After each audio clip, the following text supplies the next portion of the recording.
Christian parenting.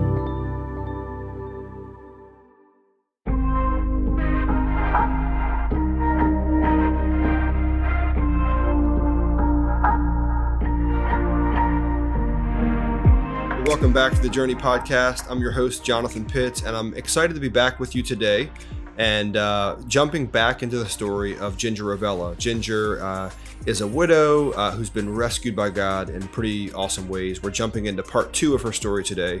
We talked about really the first half of her story and her first marriage and love to a guy named Ginger Gilbert, an Air Force pilot who was killed in combat. And we're jumping back into her story now, really telling, I guess, what I'd call the second chapter of her life, second marriage, and just all that God has done in her life, all the ways he's redeemed her. We talk about anxieties and depression that she struggled with and all the things that she had to walk through and how God has blended and joined a family together and done some pretty awesome kingdom stuff in rescuing Ginger Ravella.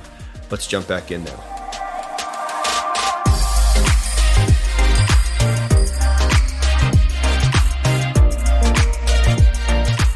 Well, Ginger, welcome back to the podcast. And I feel like we left the audience with a cliffhanger of a story. We talked about, just in the last episode, just your journey of losing Troy, your soulmate, and just this awesome, I think you called him Tom Cruise type character who was an Air Force pilot, and just the loss of this amazing man in your life, 5 kiddos at the time, and just how God rescued you in the middle of that. Really beautiful story. And we kind of ended with the reality of God rescuing you through even a new love, which for me is really amazing because I'm in this place of kind of walking into that right now. And I didn't even know, like, when Winter passed away, how it would be possible. I thought it'd be possible for me to get remarried, but the thought of like having love again, like a deep, rich, and different kind of love, I couldn't conceptualize that. And now I'm in a place of having that. Yeah. And it's really awesome and amazing. But I guess I'd love to hear from your perspective, and I just talk, even like timeline, like how that happened. Just kind of begin that story again of meeting Jim and just kind of just sharing your story, your current story. My current story. Yeah, it's a new chapter for sure. Well, at the end of the last podcast, I talked about how I had received an email from a friend that was just from a faithful, godly couple who had walked through a different kind of tragedy, the tragedy of disease and cancer and long-term illness, terminal illness, and their faithfulness. And I remember when I received that email, and it wasn't ever supposed to reach me, but I remember thinking, I want to come out of this a faithful warrior of God. Wow. And I didn't, because I think we talked about this in the last podcast, like to waste the pain and to have it not have purpose. And that purpose needed to be a refining of me. That would have been the ultimate tragedy. Yeah. I almost want to stop you right there because that's such an important statement that I want to come out of this, whatever this is for the person listening, a faithful warrior for God, that God would take all of our pain. Think about that verse, Romans 8:28, that God works all things together for good for those who love him. Mm-hmm.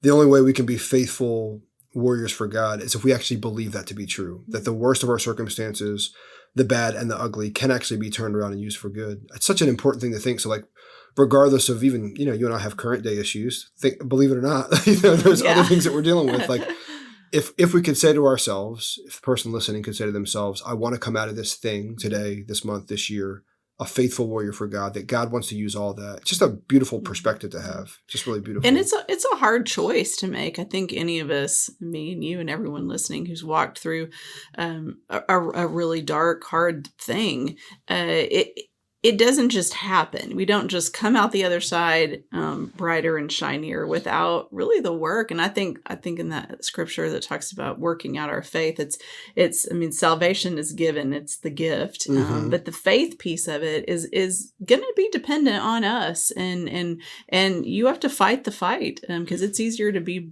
bitter than it is to be better. Yeah, work out your own salvation with fear and trembling. Like we have salvation, but we got to work it out. Yes. And it's interesting. That's why I love, I came to Nashville. We'll get back to your story in a second, but I came to Nashville and I got entrenched in all of the emotional, the 8 core emotions and all this. I didn't have that in Dallas. I worked for Tony Evans. Like, it's scripture, it's Bible.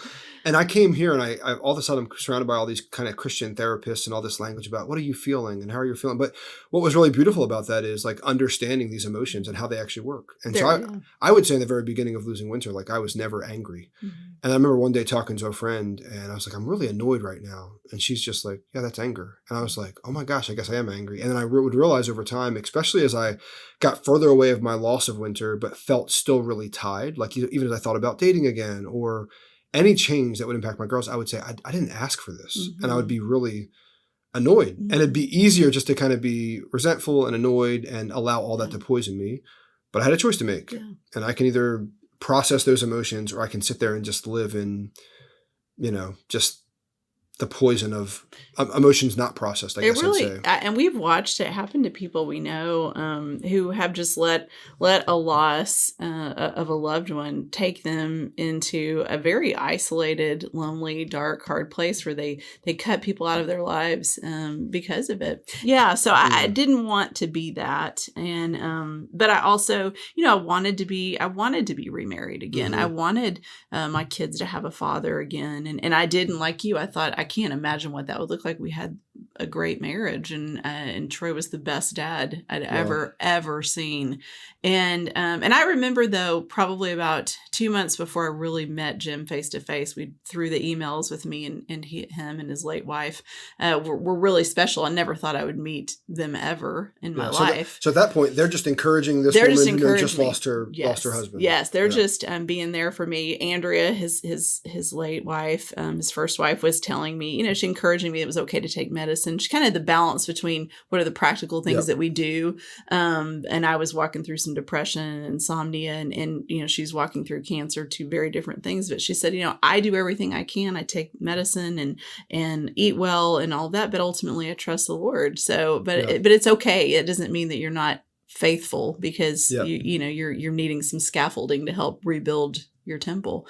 And so about probably 2 months before she passed away, I remember I was sitting in my room and really crying out to the Lord and saying, I don't want to be, I'm 36, 37 at the time. I don't want to be a single mom and raise these babies by myself. But I also trust you, Lord. And if you're asking me to do this, then I'm expecting you to show up day in and day out and help me. I don't know what that looks like because I've got diapers to change and I've got kids that need to learn how to ride a bike and I don't know, Lord, but you've been faithful so far and you will continue to.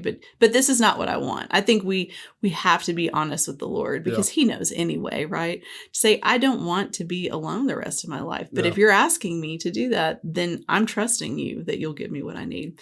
So I would find out a couple months later that Andrea, Jim's first wife, had passed away. And after a long 4.5-year battle with breast cancer. And I'd gotten an email from Jim and he said, I know I just don't know what I've said, or what Andrea said, because we thought we knew what death looked like, but we didn't because it's a just different reality when you're sitting there alone, and so I said, no, you've been amazing, you've been so helpful for me, and I would love to be there for you, anything I can do, because I remember being so sad for him, not even really knowing this man at all. We lived opposite sides of the country at the time, but I just thought he's about to have some really hard, long days. And so I remember, he would go through things or cleaning out things, and I could help him, walk with him through that because I had already been there. And then we met face to face. And I think, ultimately deep down somewhere inside of us, we knew we were going to be together. Wow. We talked about all the big things. And I think anytime you walk through a hard tragedy, especially the loss of a spouse, and you kind of realize that there's a whole lot of stuff that just really doesn't matter anymore. The little things, it doesn't matter where you like to eat or what you like to do or what are your hobbies, or ultimately, you know what you miss when they're gone. And it's the soulmate, it's the kinship, it's the relationship that goes so much deeper than surface things. And I'm a better wife probably to Jim than I was to Troy, just because I let things go. And So we met and married within 5 months, which was super crazy. And he had 2 boys who were 15 and 22, and mine were 10 down to 2. So we had 7 children between the ages of 2 and 22 who were all hurting still and grieving and missing a parent. And then we're kind of jumping into this crazy Brady Bunch kind of life. Yeah, and it's interesting because where I'm sitting now, I think the most attractive thing, one of the most attractive things about my fiance Peta is the reality of her desire and openness to jump into the lives of these 4 girls that she didn't know before, and this godly love that she has for them that she didn't have before. Was that something like with Jim, like right away? I'm just curious. Like you don't meet and marry somebody. You've got 5 kids, and same for you. I mean, he's got 2. Like, what was that like to experience him loving your kids, or was it like automatically you just knew it was there and he just had this heart of adoption, or and the same vice versa? I mean, his kids were a little older, I guess. His kids were older, and he had one of them was adopted, so he had already adopted a child. But I think the lie that Satan told me all those months after Troy was gone was that nobody's ever going to love you. You have 5 kids, nobody's going to want you. I mean, that's too much. That's just too much. But nothing's too much for the Lord. Nothing is too much for the Lord. And just to relate, I when a buddy of mine reached out to tell me about Peta, he said, he basically asked if I was dating again. I'm like, no, I'm just, if God has something, then great. And by that point I'd already given up. I'm like, I'm just going to play golf. Like, I love golf. My sister's living with me. She's amazing. She loves to cook. She loves it. Really all the household stuff was taken care of where I wasn't stressed out. And I remember him saying, describing who she was, and I literally said to myself, what would that woman want with a 40-year-old widowed dad of 4 who's a pastor in Tennessee? And he literally was like, what you think is a liability is actually an asset. And what's neat is he was actually thinking about it from a kingdom perspective, not from a worldly perspective. We're thinking about it. You're thinking about it from a worldly perspective. Like, what good am I? Like, I feel like leftovers. I've got this situation that's kind of messy and a lot of work. Like, who would want to step into that? Oh, right? Yeah. And Jim he had a college son, and here I have kids in diapers. Like, he's not going to go back. He's done, basically. I mean, he's about to be an empty nester, and he's not going to want to start over. But Jim asked me to marry him before he met the kids, which a lot of people think is crazy. And it maybe was, but in another way, it was super beautiful and romantic because he didn't have to see that my kids were sweet and darling and obedient. And they were lovely children, but he was as lovely as, like, how old were your twins at the time? As lovely as 2 2-year-olds can be, which is that's marginable and questionable. But yeah, he just said it was so clear to him that the Lord had called him to us, and he did not, and he will tell you to this day that he has no idea, where he'd be without the love of my kids in his life, and how they've completed him. And he's gotten to have girls. I mean, he had boys before, and so I just think the Lord sees in us the places where we have holes and we're missing, and we through a whole different set of eyes than we look at in the world, and so that doesn't mean it was an easy transition. It wasn't. Yeah, but it's a faith journey. But it's kind of stepping into it, having the same faith, having the same trust in a big God that can rescue all of us from pretty significant things. Mm. So just talk to a little bit about that. I mean, you're jumping into, you've got 5 kids, age 8 and under at that point. He's got a 15-year-old, a 22-year-old. He's living, was he in San Antonio? He was in San Antonio. He's in San Antonio. Mm-hmm. We're in Arizona. Yeah. Who moves where, and how does that process start? What's it feel like to begin with? Well, he was active duty Air Force, so the Air Force was not going to move him.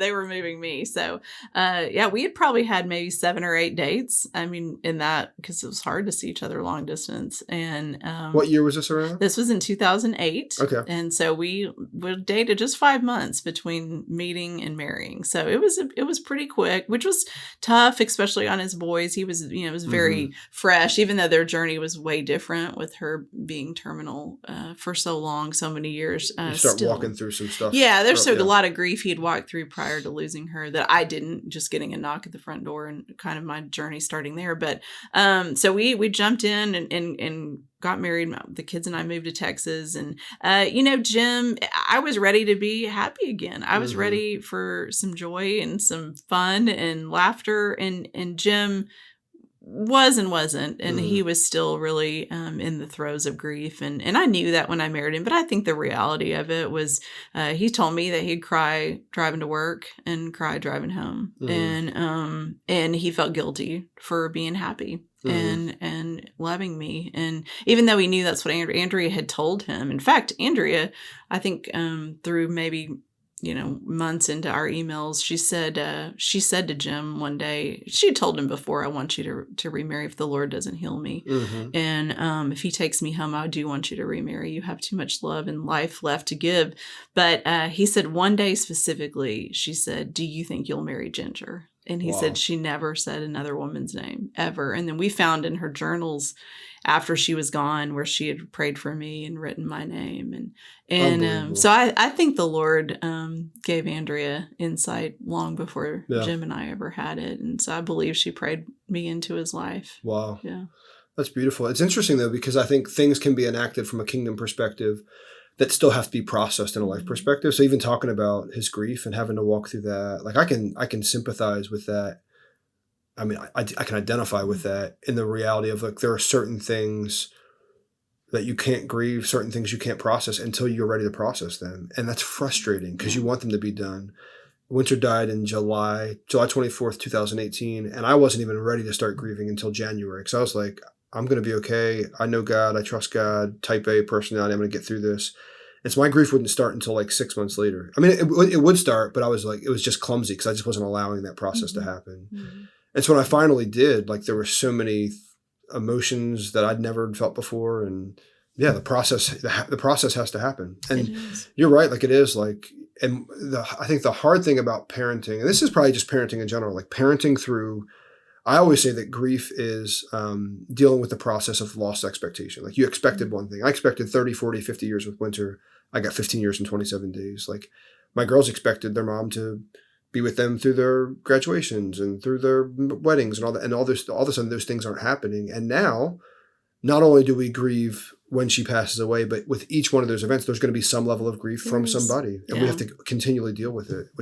We've walked through, some of that, some graduations and some firsts, and even that first Christmas after Jim and I got married, and I remember, I think we all cried, decorating the Christmas tree because you're pulling out, two families' lifetime worth of ornaments and places you've been, and you relive, you walk through it. And I think it's just, having the grace to allow other people to just sit in their pain with them and allow them to hurt and not feel, I think I probably had to work through it as a woman a little bit more, just not feel threatened by that love. And I think the best way that I can explain it is just if you have more than one child, your heart grows to love more than one child. It also grows to love more than one spouse. And that's just by the grace of God that happens. When I was describing to my girls about just falling in love again, I described to them, like, with each of them, you were born, and I had no idea how I was going to love.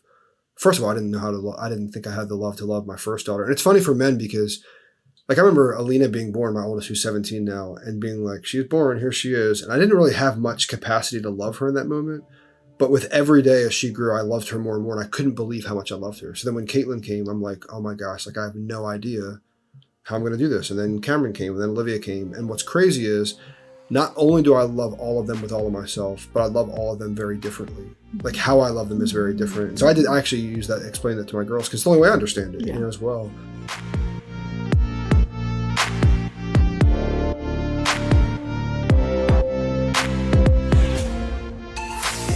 So if you're listening to my podcast, you're actually listening to my podcast on the Christian Parenting Podcast Network.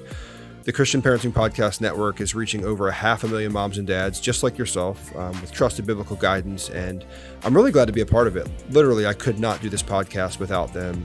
They produce the podcast and have helped and come alongside of me to do what I get to do through the Journey podcast. And so in addition to producing my podcast and several others, Christian Parenting Podcast Network is producing blogs and books and workbooks and prayer journals and just different practical tools to help you as a parent and to help you become the perfectly imperfect parent that God has created you to be, just like me. But I wanted to let you know, because I'm supported by the Christian Parenting Podcast Network. I could not do my podcast without them. And I wanted to let you know that if you enjoy my podcast and enjoy with what the Christian Parenting Podcast Network is doing, that you could actually support what we're doing together. Christian Parenting is 100% donor funded and relies on listeners just like you to support the future creations of parenting resources, just like my podcast. And so I would love for you to support, if you can find it in yourself, to support what I'm doing as well as what the Christian Parenting Podcast Network is doing. You can actually text CP Give to 474747. Again, if you're interested in supporting, just type CP space give to 474747. You can also go to cpgive.org, find out more about how you can support. You can also hear about testimonies just like this one. I kind of want to end with this. This is a person that just shared based on my podcast. Todd said, "This really hit home as I experienced a similar tragedy on April 8th, 2008, similar tragedy to mine."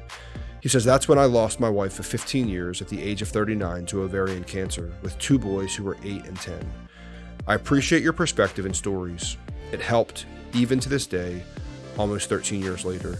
Honestly, the reason I do what I do is because I really want to share my stories in hopes that someone might find in my story a piece of how God might want to speak to them. And whether it be my story or guests I've had on or guests I will have on, I just want to share stories that are compelling and remind us of the faithful, good God that we serve." And so I love what Todd shared. And my hope is that the podcast has impacted you in some way as well.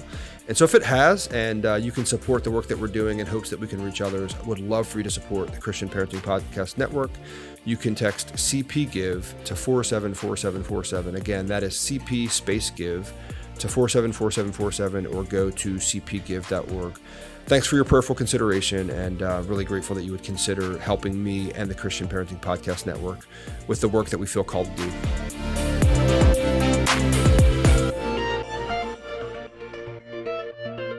Would you say that through this process that not only you, but Jim and also your kids have kind of gotten to a place where there is more patience for each other? Because y'all grieve differently too, right? Yes. Like it's just totally different grief. Like what? Yeah, I think for Jim's boys, it's taken a lot of years because they weren't in the home. I mean, they really weren't in the home too much, and so getting to know me and trust me and know that I told him, I'm not here to take your mom's place. I'm here to just be whatever you need me to be in your life, and so that's taken some time. We're my 5, who are Jim's daily parenting, Right. them. I think it was maybe quicker, that kindred sweet relationship, but it's been cool because I've watched how they feel safe with Jim, that they can love their dad still, and that Jim celebrates who Troy was, and Troy and Andrea are a part of every day. I mean, we talk about them, we do things that they want to do. I've spent the past 14 years since Troy's been gone talking to other people about sharing his story, and so I think that's really important that we help when we're trying to help people walk through grief is let people share about their loved one, say their name. Yeah. Still, I tell people, just celebrate who they were, because you aren't going to make that person sad by talking about, they're already sad. Right. You're going to celebrate and highlight the person that they miss. And by I love, even, you've probably experienced this, moving to a new place and not many people here knowing Winter and nobody here knowing Troy. When somebody really steps in and wants to know who they were, that means so much to me. Yeah. And so I think we've all allowed each other to still love and grieve, and that's okay, and that's not a threat to the love that we have now. Yeah. Yeah, it's one of the things I've said continually for the last couple of years is Winter wasn't a was, she's an is. Like, we believe that she's still eternal. She's still, she's not here with us, but she's here. Somehow, some way in eternity, she's here, right? And for my girls, it was just really important to me that they know that her name was always safe. Like, we could always talk about it at dinner time. Like, she's still their mom. She'll always be their mom, and we'll always be their parents. But it hasn't, it's probably been one of the harder things for me right now is understanding kind of who am I now? Like, what does it look like for me to relate to her? Like, all these different things you have to wrestle through. And I guess that's true of also I know there are a lot of parents that are listening that have kind of wrestled through even divorce. Like, they didn't want that. And now that's the situation they find themselves in. And how do you relate? And I think the key is in all of that, thinking about others above yourselves, like honoring people above yourselves. So like what I seek to do right now, like even in my current situation, is how do I honor my girls? How do I honor myself? How do I honor my new fiance? How do I honor even Winter, who's not with us, but like still her memory and for the sake of my girls?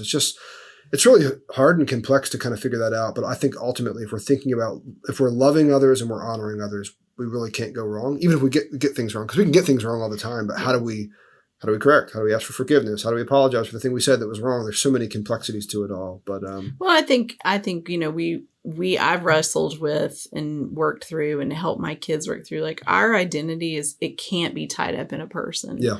And I've grieved that, because I felt like, especially being married to a fighter pilot in the Air Force, like that was my identity, was being Troy's wife, being a military wife. All of a sudden, all of that went away. I mean, my entire lifestyle, the people I was, wow. And so, but I think when you really settle into the fact that everybody and everything will pass away in this life. This is not our home. Yep. And the people that God gives us, they're for a season. Yep. And we're a season in their life. And ultimately, we are children of God, of the Almighty King. And so when that becomes your identity, then I think as losses and gains come and go, then you're able to walk it out a little bit better, a little bit smoother, or definitely with hope, more hope. And that's all we're looking for, is hope. Yeah, you walk with a perspective of pretty, like, an open-handedness that you wouldn't have otherwise. It's kind of funny because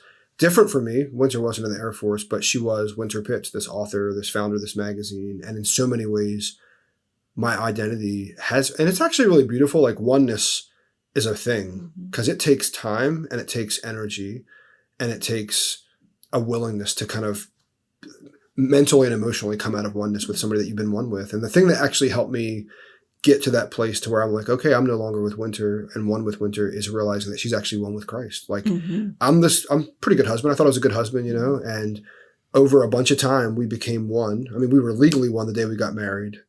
But we were legally one the day we got married, but emotionally in all these different ways, like, we grew together in oneness through the process.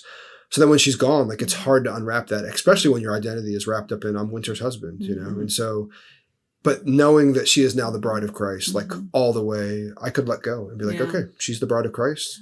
I'm okay. And I have my own identity. And that means if God took her, then he's got something for me in the future, which is obviously now I'm walking in and really grateful for. Yeah. But I guess the question I would have for you, just to kind of end our time, is as you look at your current life, you've been married to Jim for 13 years next week. 13 years now. And you were married 13 years, so you're basically... Yes, which is just blows my mind that it's the same amount of time, because time's a weird thing. So 13 years next week. And I guess my question to you would be, if you could use a one word or a couple word theme of how God has rescued you in this season, these 13 years, in this new family identity he's brought you into, where you've adopted, where Jim has adopted, you guys have adopted each other, what would the word be that how would you describe how God has rescued you and rescued your family? Well, that's a good segue into Jim and I wrote a book together called Hope Found.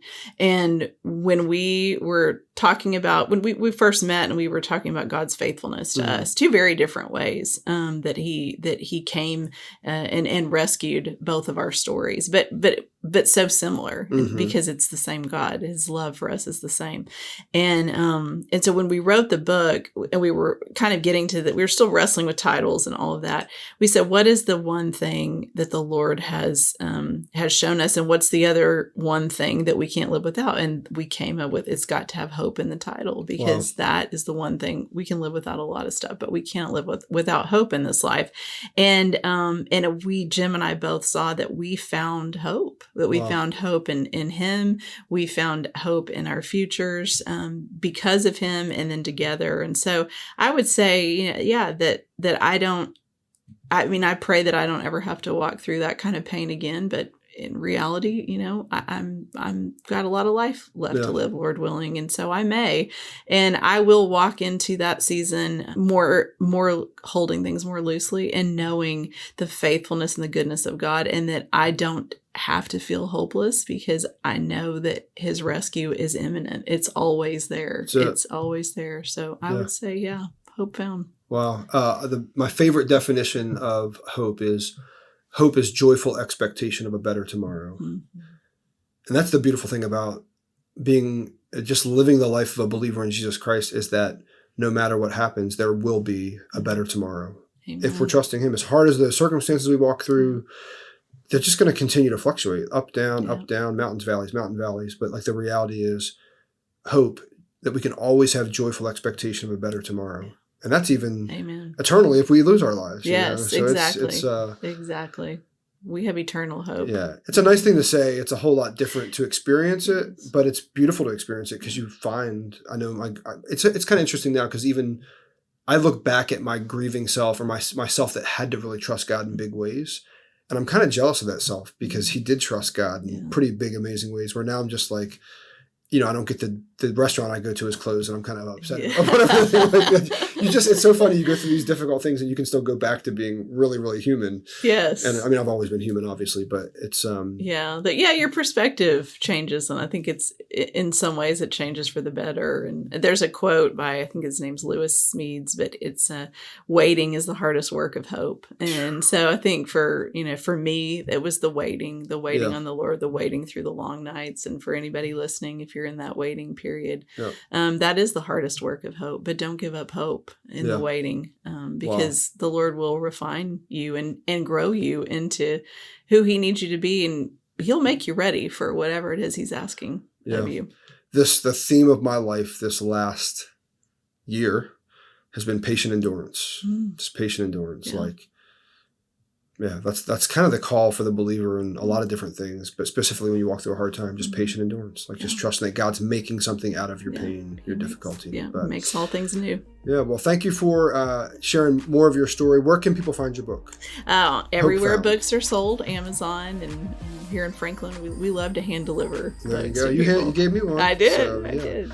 Well, we're glad to have you on. I'm hoping to have Jim on soon and kind of hear his story from kind of the opposite side. One of the things I love about Jim, and I'm happy for you in, is he's just such a really gentle, kind man. Like they don't make him like God makes him like that. They don't stay like that. That often. So he's just a really gentle, kind man. I love that about him. So I'm hoping the listeners get to hear him as well. So he's an answer to prayer. I hope you do too. That's awesome. Thank you for your time, Ginger. Thanks so much, Jonathan. Okay.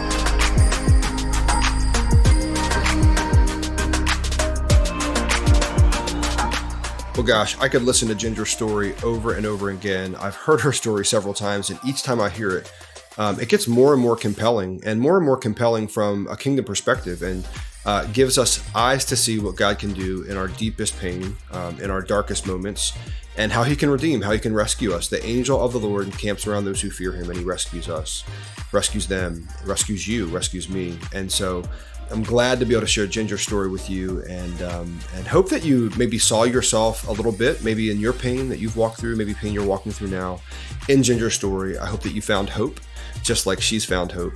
And I can't wait to go to the next episode, because we're actually going to share the story of her husband, Jim Ravella, and we're going to share things from his side, his angle, and the way that God rescued him as well. So I'll look forward to having you next time. Thanks for joining. If you guys like the podcast, if you're enjoying your time with me, I would love if you could give me a review, and also if you would consider just following on whatever platform you find me on. So thank you again, and God bless.